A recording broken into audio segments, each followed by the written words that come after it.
Hola amigos, ¿cómo están? Qué gusto verlos aquí en la entrevista del día. Siempre con un personaje, una persona, y vamos descubriendo ahí. Es un tema muy importante que vamos a tratar hoy día. Es acerca de todos los virus que andan circulando. El virus sincicial, el resfriado común, el COVID. Vamos a conversar con respecto a los tratamientos que hay. Para eso me encuentro, ustedes ya lo vieron en pantalla, con el kinesiólogo Mario Aburto Foicic, el encargado de salud respiratoria del Servicio de Salud Osorno. ¿Está bien presentado? ¿Está bien el apellido todo? Sí, muy bien. Qué bueno, bienvenido Mario a esta conversación. Conversamos con médicos acerca de los virus, las bacterias, todo eso, los que producen este tipo de malestares en el cuerpo, ¿ya? Pero usted trabaja en cómo aliviar también estos malestares. Me explico. Virus sincicial. ¿De qué se trata este virus? Bueno, la verdad es que, como bien mencionan, las enfermedades respiratorias que empiezan obviamente a surgir en mayor cuantía en este periodo, ya por eso se llaman enfermedades por virus estacionales, porque son de la estación principalmente invierno. ¿Ya? Y dentro de ellos, claro, hay una serie de virus que empiezan a aumentar su circulación en este periodo, que van apoyados también por el tema de que efectivamente el frío, la humedad, más asociado, por ejemplo, a la contaminación ambiental, que es un problema local importante, esto potencia también los efectos que estos virus tienen sobre la salud de las personas. Y como bien decían, hay varios virus que se conocen habitualmente y que siempre se nombran, entre ellos el virus respiratorio sincicial, que digamos hay mucha cantidad de virus respiratorio sincicial, pero hay ciertas cepas que son puntuales, que además son bastante más complejas y pueden generar efectos más graves en la salud de las personas. Principalmente en este periodo se afectan mucho más los niños menores de 1 año y dentro de ellos especialmente los menores de 6 meses. Entonces ese grupo se ve ampliamente afectado por estos virus y lamentablemente eso incide en el aumento de consultas por causas respiratorias tanto en los CEFAM, en los servicios de urgencia, atención primaria, en la unidad de emergencia hospitalaria. Y lamentablemente es un virus que por la condición que genera también produce harta hospitalización. Entonces ese es el tema principal por el cual nos preparamos también para poder tener la disponibilidad de camas necesaria para justamente generar una hospitalización oportuna en los niños que lo requieran. A ver, la mamá se da cuenta que algo pasa con la guagüita.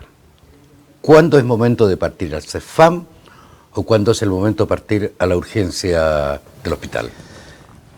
Bueno, muy buena pregunta. A propósito de virus y todo eso. Sí, muy buena pregunta, porque lo que cuesta muchas veces es definir efectivamente dónde es pertinente consultar en ciertas situaciones dadas. Ya. En general vemos a veces, y es cosa de mirar cuando uno va a una urgencia, o incluso hospitalaria, de repente uno va circulando en el pasillo y ve niños que están esperando la consulta con los papás o la mamá, y esos niños andan corriendo, saltando, jugando con otros niños y todo, entonces claramente uno sabe que ese niño no debería estar ahí. ¿Ya? Entonces, en general, ¿cómo nosotros podemos definir cuándo es una consulta pertinente? Principalmente, lo más importante siempre, en cualquier edad, ¿ya? Y sobre todo en los niños pequeños, es observar lo que se llama la dificultad respiratoria. Ese es el signo más importante que podemos observar, digamos, en el paciente cuando en realidad nos puede dar una orientación de que hay algo más complejo por el cual hay que consultar. No, porque está con mucha mucosidad. Efectivamente, los papás siempre se tienden a preocupar mucho en la congestión nasal, en la tos. La verdad que no es lo más relevante. ¿Ya? Lo más relevante siempre es observar la dificultad respiratoria. ¿Cómo se observa la dificultad respiratoria? Por eso digo, es un signo, porque uno lo puede visibilizar. Los niños habitualmente cuando están con dificultad respiratoria empiezan a respirar con una respiración mucho más rápida de lo habitual. Y ante todos estos síntomas que uno puede evidenciar, no hay otro remedio que llevarlo. Claro, lo que pasa es que eso amerita una consulta urgente. Como decía, no se puede esperar a 1 día, 2 días. Distinto es cuando un niño lo tenemos con congestión nasal, un poco de tos, pero en general anda con un buen estado general. Eso básicamente es algo que se puede manejar en la casa con buenos cuidados generales. ¿Ya? Harta hidratación, harta prevención de no generar mayores contagios. Entonces es importante diferenciar eso. ¿Ya? mucha gente siempre se preocupa por la tos, pero la tos es un mecanismo de defensa. Por lo tanto, un niño cuando está con una enfermedad respiratoria en general empieza a toser. Ahora, lo complejo es cuando esa tos ya va en aumento progresivo, no pasa con los cuidados necesarios, se asocia, por ejemplo, a una fiebre persistente que tampoco baja con el tratamiento inicial, o empieza a haber también decaimiento, ya en el niño, por ejemplo, su estado general empieza a decaer. Por ejemplo, es importante vigilar sobre todo las lactantes que empiezan a rechazar el pecho, por ejemplo, Ya. que empiezan a estar muy irritables sin una causa aparente, ¿ya? O que empiezan a estar demasiado somnolientos. Eso también genera la necesidad de una consulta urgente. Bueno, el invierno es caldo de cultivo entonces para todos estos virus, como lo decía usted, varios que son estacionales. Claro, y por eso que es importante, como digo, diferenciar algunos temas respecto a estas consultas, porque por ejemplo, si llamas a un niño que está resfriado, que solamente tiene congestión nasal, un poco de tos, pero anda corriendo bien, feliz de la vida, sin mayores problemas, y lo vamos a llevar a una urgencia donde obviamente se va a priorizar lo más complejo, en esa larga tiempo de espera que pueda tener la urgencia, lo más probable es que se va a contagiar de todos estos virus que están circulando en la misma unidad de emergencia. Sí. Por lo tanto, al final se está exponiendo a complicarse más de la cuenta. Entonces, algo que se podría resolver en casa, probablemente pasado unos 3-4 días, por haberse contagiado ahí en la urgencia, va a estar incubando, y pasado ese periodo probablemente sí va a aparecer con algo más complejo. Entonces, la idea también es tener cuidado con eso de dónde consultar. Como digo, hay muchas situaciones que son autolimitadas. Un resfrío en general es un proceso autolimitado que con buenos cuidados va a pasar entre 5 o 7 días máximo, sin haber ninguna mayor complicación de por medio. Entonces solamente acudir a urgencia cuando realmente vemos dificultad respiratoria, decaimiento, falta de apetito, irritabilidad, como digo, y la dificultad respiratoria, como digo, observar y tener siempre presente la dificultad respiratoria a nivel de la nariz, los músculos del cuello, de la parrilla costal, ¿ya? Y la velocidad de respiración. Si el niño está respirando muy rápido, también amerita una consulta de urgencia. Es decir, o cuando aparecen, por ejemplo, silbidos audibles que uno también puede oír, que el niño al respirar se generan silbidos al pecho o un ruido en la respiración, eso también es un motivo de consulta importante. Correcto. ¿Ya? A ver, veamos.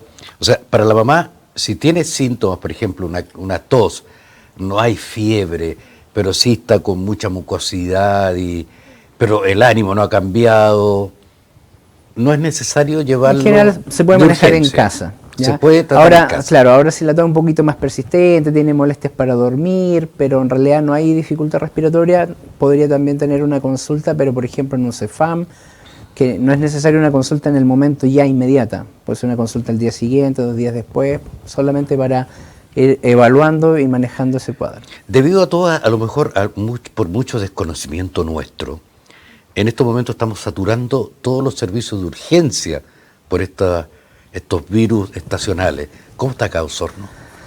Sí, la verdad es que, bueno, hemos tenido la red un poquito más tensionada y sabemos que se va a tensionar durante el periodo de invierno, ya los pronósticos también así lo dicen, tenemos una proyección de aquí a 2 semanas, 3 semanas, que va a seguir en aumento esta circulación de virus.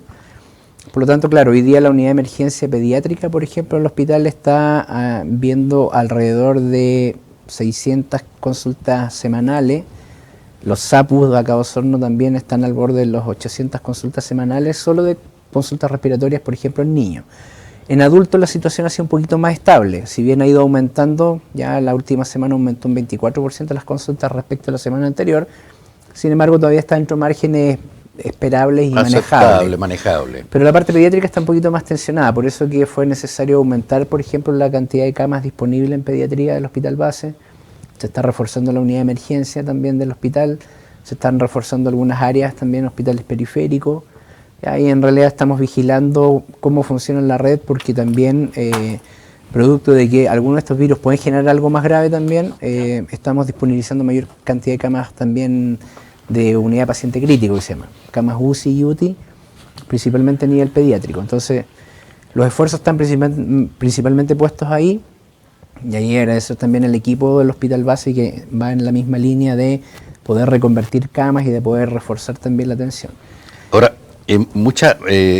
todas las consultas que llegan de urgencia, ¿cuáles son realmente urgentes? ¿Tienen medido eso? Sí, bueno, hay un proceso que se llama categorización de pacientes, que efectivamente se hace una especie de triage rápido, que es como una selección del paciente que es más prioritario que tiene más riesgo, el cual debe ser visto primero en urgencia que otro paciente que llegue sin mayor riesgo.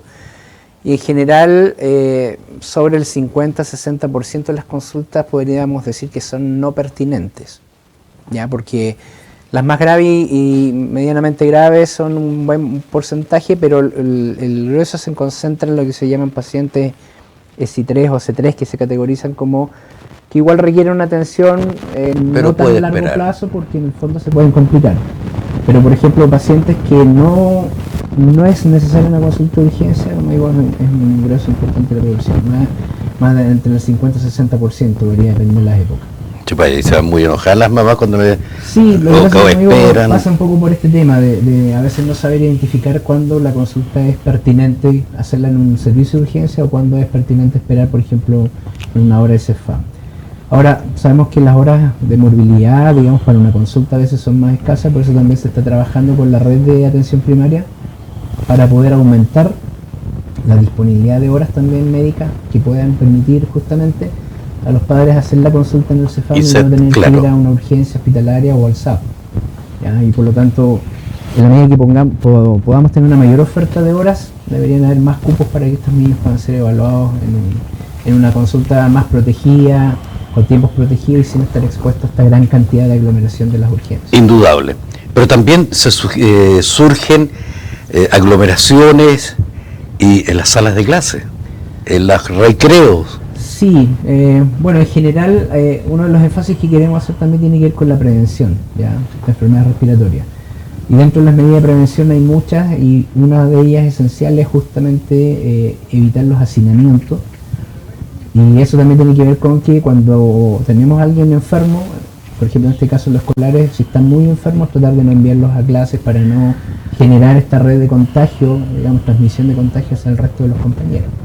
O sea, prevenir en ese aspecto. O sea, está medio complicado que esa es la casa. Exacto. Y bueno, y en general las medidas de prevención estamos tratando de enfatizar varias. Por ejemplo, la medida más clásica que tenemos de prevención en esta época tiene que ver con la vacunación influenza. Siempre sabemos que la vacunación es una campaña anual que se hace porque el virus va mutando, por lo tanto todos los años la vacuna es distinta. Indudable. Y nosotros tenemos en este momento un 66,9% de cobertura de vacunación, lo que es mejor que lo que lleva a nivel país, los registros a nivel país y a nivel de la región, pero sin embargo igual no es lo óptimo. A ver, ¿ya? Nosotros somos osorninos, un canal que usted sabe que somos osorninos, respiramos osorno y mostramos osorno a la ventana de todos los que nos están viendo, no tan solo aquí. Aquí en Osorno, ¿cuántos centros de vacunación hay para la influenza?